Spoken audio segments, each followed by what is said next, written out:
একটু সুখের জন্য অনেক কিছু করার দরকার নেই। চলুন আমরা মনটাকে একটু ভালো করি, ক্ষমতা এবং অর্থের দম্ভ থেকে সরে আসি, হিংসা, লোভ, স্বার্থপরতা ত্যাগ করি, সৃষ্টিকর্তার তরে নিজেকে সঁপে দেই আর কাউকে না ঠকাই। তাহলে দেখবেন আমাদের জীবন সুখের হবে। তো হ্যালো ভিউয়ার্স, আসসালামু আলাইকুম। আমি নীলা, আপনাদের সবাইকে স্বাগত জানাচ্ছি নতুন আর একটা ব্লগ ভিডিওতে। আর আজকের ব্লগ ভিডিওটাও একই রকম কিছু কথা আপনাদের সাথে শেয়ার করব, যদি ভালো লাগে কথাগুলো শুনবেন।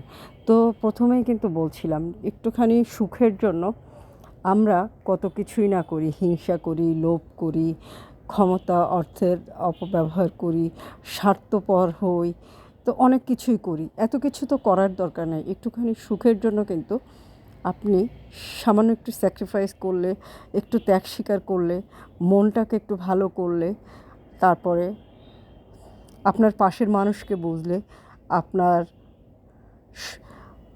আপনজন যারা আছে তাদেরকে যদি একটু বোঝার চেষ্টা করেন, তাহলেই কিন্তু জীবনটা সুখের হবে। আপনি কতদিন বাঁচবেন, আমি কতদিন বাঁচব, কেউ কি বলতে পারবো? কেউ বলতে পারবো না।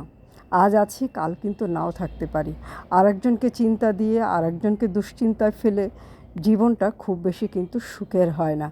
তাই আমাদের উচিত সবসময় একটু মনটাকে ভালো করার, ক্ষমতার অপব্যবহার না করা, হিংসা, লোভ, স্বার্থপরতা এগুলো ত্যাগ করা এবং সৃষ্টিকর্তার উপরে নিজেকে সঁপে দেওয়া। তাহলে দেখবেন আমাদের জীবনটা, আমরা যদি এটাই করি তাহলে আমাদের জীবনটা সুখের হবে। আর কথা বলতে বলতে আজকে কিন্তু আমার সারাদিনের কার্যক্রম আপনাদেরকে দেখিয়ে ফেললাম। সকালে অফিসে চলে গেলাম, অফিসে কাজ সেরে এই যে বাসায় আসলাম। অনেক প্রোডাক্ট এসেছে আপনাদের জন্য, তো সেগুলো একদম সারি সারি করে সাজানো আছে, গোছানো হচ্ছে। তো এগুলো আজকে সব এসেছে, এইসব প্রোডাক্টগুলো হাতের কাজের হিউজ কালেকশন এসেছে। তো সব প্রোডাক্টগুলো আপনাদেরকে দেখাবো, আজকে না, এই প্রোডাক্টগুলো দেখাবো আগামীকাল। আর আজকে কিন্তু সুন্দর একটা জামদানি শাড়ি পরে আপনাদের সামনে চলে এসেছি। আমার যখন কোনো কিছু করতে ভালো লাগে না, মন খারাপ থাকে, তখন আমি একটু শাড়ি পরি। আবার যখন মন ভালো থাকে তখনও আমি একটু শাড়ি পরি। সাজুগুজু করলে কেন জানি মনে হয় যে একটু হলেও আমার কাছে ভালো লাগছে, শাড়ি পরলে কেন জানি মনে হয় আমার কাছে ভালো লাগছে। তো আজকের ভিডিওটাতে বেশি কথা বলতেও ভালো লাগছে না, খুব সহজে, খুব শর্টকাট, অনেক দামি কথা আপনাদের সাথে শেয়ার করলাম। আসলে আমরা যদি একটু স্যাক্রিফাইস করার মন মানসিকতা থাকে, একটু মানুষকে বোঝার চেষ্টা করি, আমরা আপন মানুষগুলোকে যদি একটু বোঝার চেষ্টা করি, তাহলে আমাদের জীবনটা একটু সুখের হবে।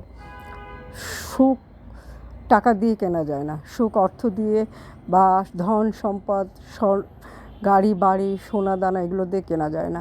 আপনার অনেক কিছু থাকলেও মানসিক শান্তি থাকলো না, তাহলে সুখ হলো না। সেটা সুখ হলো, দেখবেন আপনার পাশের মানুষ যখন আপনাকে বুঝবে, আপনার বাড়ির মানুষ যখন আপনাকে বুঝবে, আপনি যখন সবাইকে বুঝবেন, তখনই কিন্তু আপনার সুখটা স্থায়ী হবে। তাই আজকের গল্পটা এই পর্যন্তই, আজকের কথাগুলো এই পর্যন্ত। আপনারা ভালো থাকেন, সুস্থ থাকেন, আমার পেজের সাথে থাকেন। আল্লাহ হাফেজ, আসসালামু আলাইকুম।